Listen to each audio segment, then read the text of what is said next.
Time ಆಗ್ತಾ ಇದೆ, ಬೇಗ ರೆಡಿಯಾಗಿ. ಏನಕ್ಕೆ? ಪಿಕ್ಚರ್ಗೆ ಕಣ್ರಿ.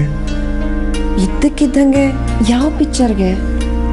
ರೊಮ್ಯಾನ್ಸ್ ವಿತ್ ದ ಲವ್ ಅಂತ ಒಂದು romantic English film, ಸಖತ್ತಾಗಿರುತ್ತೆ. English film? ನಾನು ಬರಲ್ಲಪ್ಪ, ನಂಗಂತವೆಲ್ಲ ಇಷ್ಟ ಆಗಲ್ಲ, ಮತ್ತು ನನಗೆ ಸರಿಯಾಗಿ ಅರ್ಥನೂ ಆಗಲ್ಲ.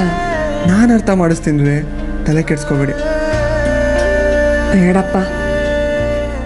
ಆದರೂ ದೊಡ್ಡವ್ರ ಜೊತೆ ರೊಮ್ಯಾಂಟಿಕ್ ಮೂವಿ ನೋಡೋಕ್ಕೆ ನಿಂಗೊಂಥರ ಅನ್ಸಲ್ವಾ? ದೊಡ್ಡವರ ಯಾರ್ರೀ? ಅಮ್ಮ, ಮಾವ, ರಚಿನ್ ತಾತ. ಪಕ್ಕದ ಮನೆ ಪಾತಮ್ಮ, ಎದುರುಗಡೆ ಮನೆ ಎಂಟಮ್ಮ, ಎಲ್ರೂ ಕರ್ಕೊಬಂದ್ಬಿಡ್ರಿ. ರೀ, ಮದುವೆ ಆದಮೇಲೆ ಫಸ್ಟ್ ಟೈಮ್ ಫಿಲಮ್ಗೆ ಹೋಗ್ತಾ ಇದ್ದೀವಿ. ಗುಂಪಲ್ಲಿ ಯಾರಾದರೂ ಹೋಗ್ತಾರಾ?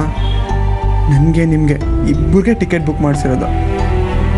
ಇಬ್ಬರೇನಾ?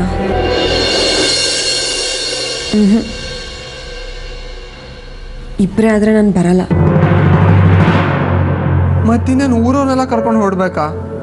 ರೇ, ಮದುವೆ ಆದಮೇಲೆ ಹುಡುಗಿರೋ ಗಂಡನ ಜೊತೆ ಏಕಾಂತವಾಗಿ ಸುತ್ತಾಡಬೇಕು ಅಂತ ಚಡ್ಪಡಿಸ್ತಾರೆ. ನೀವೇನ್ರಿ ಒಳ್ಳೆ.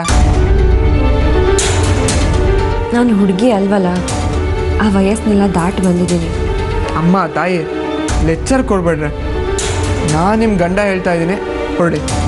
ಅಭಿ, ಸಿಗ್ತಾನಪ್ಪ ಗ್ರೀನ್ ಬೆಲ್ಟು?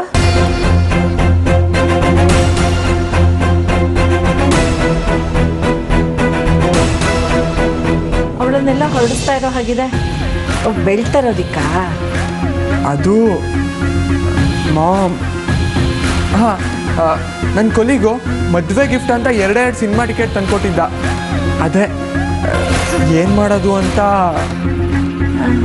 ಏನು ಮಾಡ್ತೀಯಾ? ಸರಿ ನಡಿ, ನಾವಿಬ್ರು ಹೋಗಿ ಬರೋಣ.